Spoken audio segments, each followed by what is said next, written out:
Hi అండి, అందరికీ నమస్తే అండి. వెల్కమ్ టు ఈ అమ్మ చేతి వంట.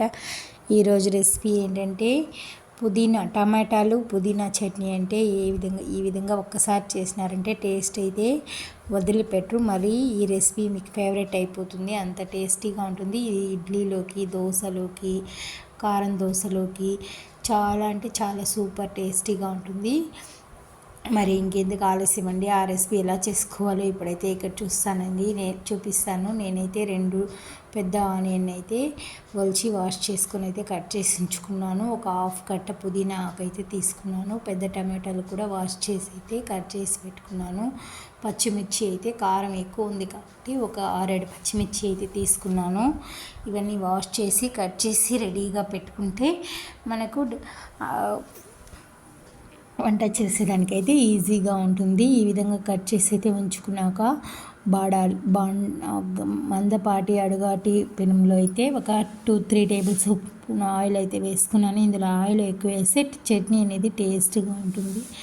1 స్పూన్ మినపప్పు అయితే వేసుకున్నాను. పుట్నాల పప్పు అయితే ఒక పావు కుప్పు అయితే వేసుకున్నాను.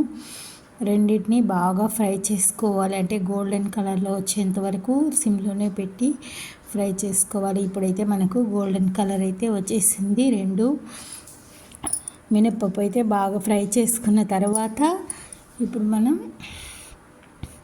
ఆల్రెడీ కట్ చేసి పెట్టుకున్న పచ్చిమిరపకాయలు వాష్ చేసుకున్నవి అయితే వేసి వేయించిన తర్వాత పుదీనా, తర్వాత ఆనియన్ వేసి ఫ్రై చేసిన తర్వాత మనం టమాటాలు అయితే వేసుకోవాలి.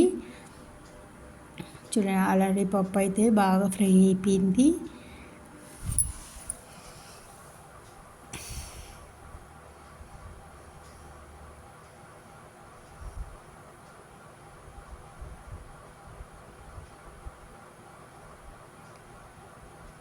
పచ్చిమిర్చి కూడా ఆయిల్లో వేస్తే టేస్ట్ అనేది చాలా అంటే చాలా బాగుంటుంది. ఈ చట్నీ అయితే ఒకసారి ట్రై చేస్తే ఎవ్వరూ వదలరు, అంత టేస్టీగా ఉంటుంది.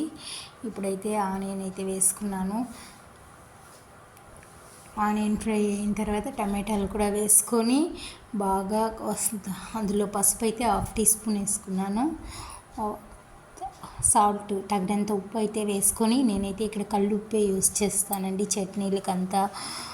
ఫ్రైకి మాత్రమే సాల్ట్ అయితే యూస్ చేస్తాను. ఈ విధంగా చట్నీలకంతా కళ్ళు ఉప్పే వేసుకుంటాను. గ్రైండ్ చేస్తాం కాబట్టి బాగా మిక్స్ అయిపోతుంది. కల్లుప్పు అంతా వేసి బాగా మూత పెట్టి కలపెట్టి మూత పెట్టి అయితే ఉడికించుకోవాలి. ఇప్పుడైతే మనం ఉడికించుకున్న తర్వాత ఈ విధంగా అడుగంటకుండా కలపెట్టుకుంటూ ఫ్రై అయితే ఉడికిపోతుంది టమాటాలు. ఇప్పుడు మనం మిక్సీ చేసుకుంటే ఈ చట్నీ అయితే చాలా అంటే చాలా సూపర్ టేస్టీగా ఉంటుంది. ఈ చట్నీ ఇడ్లీ, దోశ, అన్నంలోకి అయితే కూడా కలుపుకొని తింటే చాలా అంటే చాలా బాగుంటుంది. ఒక్కసారి ట్రై చేసి చూడండి. మళ్ళీ దీని ఫేవరెట్ రెసిపీ మీరే ఫేవరెట్ అయిపోతారు ఈ రెసిపీకి. వీడియో నచ్చితే లైక్ చేయండి, సబ్స్క్రైబ్ చేసుకోండి. Thank you for watching.